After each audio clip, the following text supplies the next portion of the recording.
अनुसंधान हुआ है, लाइफ सेविंग ड्रग्स बनाए हैं एलोपैथ ने।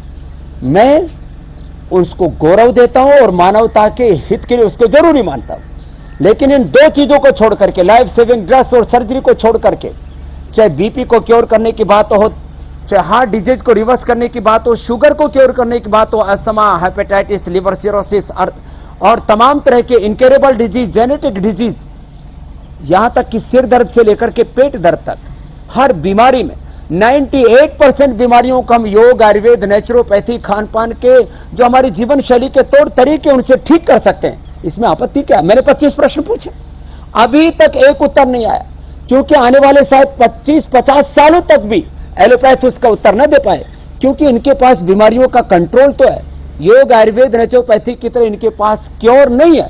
तो आपस में सहयोग करके आगे बढ़ना चाहिए। आयुर्वेद को हमेशा नीचा क्यों दिखाया जाता है? वो कह रहे हैं कि इनइक्विटी, वो खराब माना जाता है, इनजस्टिस को, जी अनटचेबिलिटी को, लेकिन ये क्यों हो रहा है आयुर्वेद के साथ? वो कह रहे हैं कि हम नीचा नहीं मान रहे आयुर्वेद को, बाबा रामदेव ने एलोपैथी को नीचे करके आंका। आपका बयान जो मैंने सुना, जो मैंने पढ़ा और जिसके ऊपर आईएमए को बहुत एतराज भी है, क्या आपको लगता है कि आपने एलोपैथी को नीचे करके आका? आपने कहा कि बाबा रामदेव ने कहा कि सर्जरी कोई साइंस नहीं है बल्कि एक स्किल है।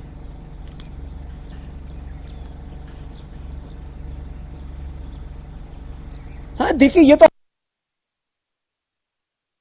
स्किल है, और जब स्किल है तो उसमें ऑटोमेटिक नॉलेज, साइंस का तो इनपुट होता ही ना। तो क्या सर्जरी एलोपैथी का चिकित्सक ही कर सकता है? आयुर्वेद का चिकित्सक क्या मूर्ख होता है? वो सर्जरी नहीं कर सकता। तो नॉलेज के बिना तो कुछ भी नहीं होता है। नॉलेज और साइंस का इंपुट सब जगह होगा, लेकिन सर्जरी आयुर्वेद का भी चिकित्सक कर सकता है। भारत सरकार ने कानून भी बना दिया, हम पतंजलि में भी सर्जरी करते हैं। लेकिन स्टूपिड साइंस है एलोपैथी। फिशर के लिए, फिस्टूला के लिए जो आप दुनिया के बड़े-बड़े देश के बड़े-बड़े हॉस्पिटलों से लौट के आते हैं, उनको हम ठीक करते हैं। जी बाबा जी, क्योंकि आप कह रहे हैं कि आयुर्वेद भी एक साइंस है, लेकिन अगर हम बात करें एलोपैथ की तो आप कहते हैं इसको स्टूपिड साइंस है। ऐसा क्यों कहा आपने? ये सवाल जरूर आएगा, डॉक्टर्स के मन में भी ये सवाल होगा। मैंने वापस कहता हूं आमिश भाई, मैंने वो एक मैसेज पढ़ा था, ये मेरा बयान नहीं था, फिर भी मैंने उसके ऊपर खेद व्यक्त कर दिया, बयान वापस ले लिया, माफी भी मांग ली। क्या माफी मांगने को क्या कहते हैं? क्या फिर फांसी पर लटका देंगे? अरे वो हर बात में हमें नीचा दिखाते हैं।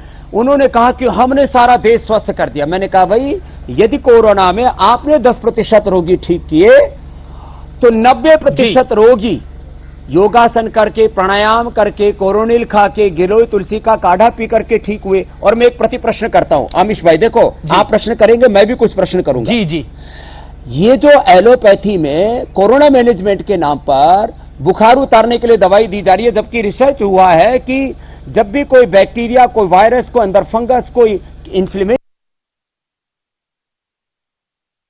बैक्टीरिया उस वायरस को, उस फंगस को, इस इंफेक्शन को कम करने के लिए शरीर अपने आप अपना तापमान बढ़ाता है। जो कोरोना मैनेजमेंट के नाम पर हम लोगों का बुखार उतारने के नाम पर पैरासीटामोल, क्रोसिन आदि दे रहे हैं, लोगों के हम एंटीबायोटिक्स दे रहे हैं, स्टीराइड दे रहे हैं, ओवरडोजेज उनकी दे रहे हैं, फिर जो है और तमाम तरह के रेमडेसिविर जो एबोला की दवाई है वो दे रहे हैं। क्या कोई क्लिनिकल कंट्रोल ट्रायल हुआ था कि ये कोरोना में दी जा सकती हैं? यदि नहीं हुआ तो क्यों दी जा रही है? और जिसके ऊपर क्लिनिकल कंट्रोल ट्रायल हुआ, डबल ब्लाइंड, पूरा का पूरा जो एक research and evidence based medicine के ऊपर होना चाहिए, वो सारा जब हमने कोरोनिल के ऊपर करके दे दिया, तब इसके ऊपर आपत्ति क्यों कहते? इसको नकली दवा क्यों बोलते हैं?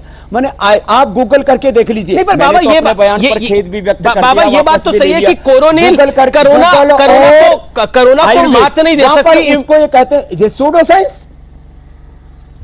बाबा कोरोनिल को लेकर जो विवाद खड़ा हुआ, कोरोनिल ना कोरोना को मात देती, यही मैं बताना चाहता हूं। लेकिन वो इम्यूनिटी बूस्टर दवा है जो आयुष मंत्रालय ने उसको अप्रूव करा।